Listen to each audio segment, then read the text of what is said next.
ভাইরা, বন্ধুরা, বাবাজিরা, মৃত্যুর কথা স্মরণ করিয়ে দিতে গিয়ে একটি হাদিস মনে পড়ে গেল। ফান ইবনে ওমর রাদিয়াল্লাহু তাআলা আনহু قال, হযরতে আব্দুল্লাহ ইবনে ওমর রাদিয়াল্লাহু তাআলা আনহু থেকে বর্ণিত, তিনি বলেন, أخذ رسول الله صلى الله عليه وسلم بمنكبي فقال, सरकार दो आलम हबीबे किबरिया रहमतुल लिल आलमीन। एक दिन तार हाथ मुबारक आमी আব্দুল্লাহ ইবনে ওমরের কাঁধের উপরে রেখে নবীজি আমাকে উপদেশ বাণী শোনালেন। তিনি বললেন, কুন ফিদ দুনিয়া কান্নাকা গরীবুন আও আবিরু সাবিলিন। হে আব্দুল্লাহ ইবনে ওমর, দুনিয়াতে বসবাস করবে তুমি এমনই ভাবে যেন তুমি কোনো মুসাফির বা পথ অতিক্রমকারী।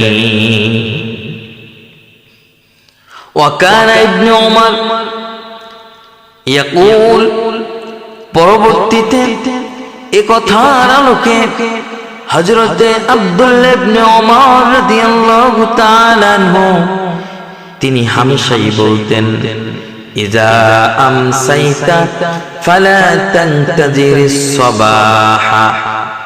যখন তুমি সন্ধ্যায় উপনীত হবে, আশা রাখবে না সকাল পর্যন্ত তুমি বেঁচে থাকবে।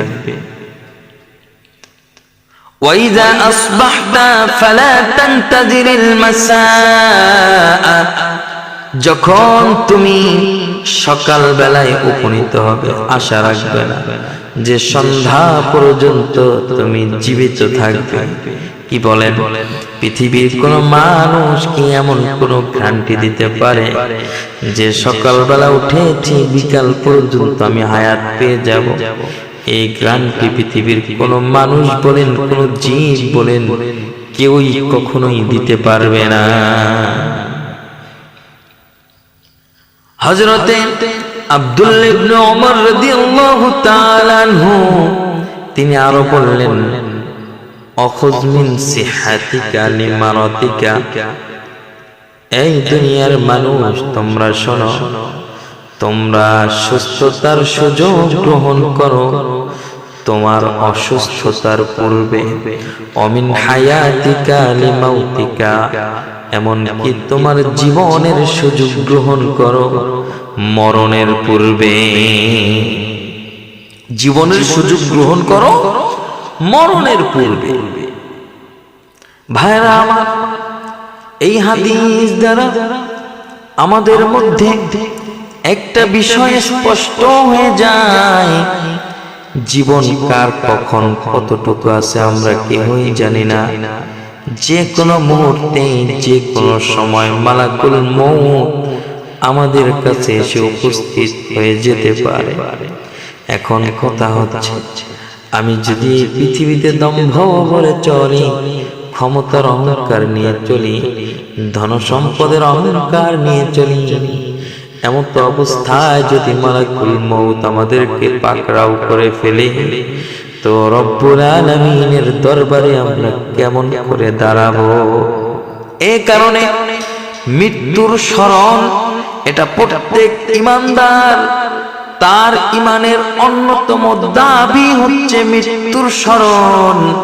কারণ হচ্ছে, যেই ব্যক্তি মৃত্যুর স্মরণ যে যত বেশি করতে পারে, তার দ্বারা দুনিয়ার মোহ মায়া পাপ পঙ্কিলতা কমে যায়। ভাইরা আমার, একটু গভীর মনোযোগ দিলেই বুঝতে পারবেন, আল্লাহর হাবিব হযরতে আব্দুল্লাহ ইবনে ওমরকে শুধু এই উপদেশ বাণীটা শোনান নাই, নবীজি সাল্লাল্লাহু আলাইহি ওয়াসাল্লাম তিনি এই উপদেশ বাণীটা সেই থেকে শুরু করে কিয়ামত পর্যন্ত যত উম্মতে মুহাম্মাদি পৃথিবীতে আগমন করবে, নবীজির জন্য নবীজির এই উপদেশ বাণীটা প্রত্যেকের কাছেই থাকবে। সে যেন পৃথিবীতে কোনো প্রকার দম্ভ ভরে না চলে, একজন মুসাফির পথ অতিক্রমকারী গরিব মানুষের ন্যায় যেন সে জীবনটাকে পার করে, সেই ব্যাপারে এই হাদিসটাকে বলা হয়েছে। হযরতে আব্দুল্লাহ ইবনে ওমর রাদিয়াল্লাহু তাআলা আনহু তিনি যে উপদেশ বাণী করে দিলেন সেটারও গুরুত্ব কিন্তু অপরিসীম। তিনি বললেন, যখন তুমি সকালে উপনীত হবে, আশা রাখবে না তুমি সন্ধ্যা পর্যন্ত জীবিত থাকবে। একটু গভীর মনোযোগ দেন, খেয়াল করেন জীবনের দিকে। কত যুবক সকালবেলা কত শক্তি নিয়ে চলে, বিকেল হলে বাসায় লাশ হয়ে ফিরে আসে।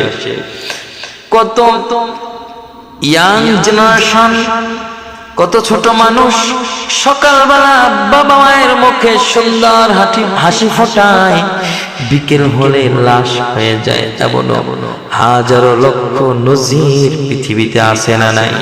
তো আপনি আমি কিসের আশা করি? যে কোনো সময় আমাদের কাছে মরণ চলে আসতে পারে কি পারে না? আর জোরে বলেন, পারে কি পারে না?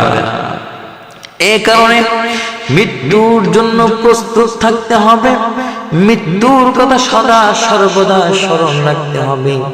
শুধু তাই নয়, সর্বশেষ যে উপদেশ বাণীটা ছিল আব্দুল্লাহ ইবনে ওমর রাদিয়াল্লাহু তাআলা আনহু বললেন, এ দুনিয়ার মানুষ তোমরা শোনো গো, যখন তোমরা তোমাদের সুস্থতাকে কাজে লাগাও, সুস্থতার নিয়ামত গ্রহণ করো, সুযোগ গ্রহণ করো তোমরা অসুস্থ হওয়ার পূর্বে। এরপরে বললেন, তোমাদের জীবনের সুযোগ গ্রহণ করো মৃত্যুর পূর্বে। বাবাজিরা আমার, পৃথিবীতে আমরা মানুষ হয়ে এসেছি, আমাদের দ্বারা অনেক ধরনের পাপ হয়, গুনাহ হয়।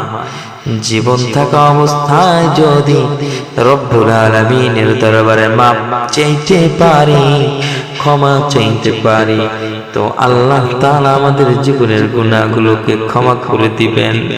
তবে এমনটা যদি হয় পাহাড় সম গুনাহ ক্ষমা চাওয়ার সময় হয় না, মালাকুল মউত হাজির হয়ে গেছে, তাহলে আপনার আমার আর কিন্তু কোনো উপায় থাকবে না।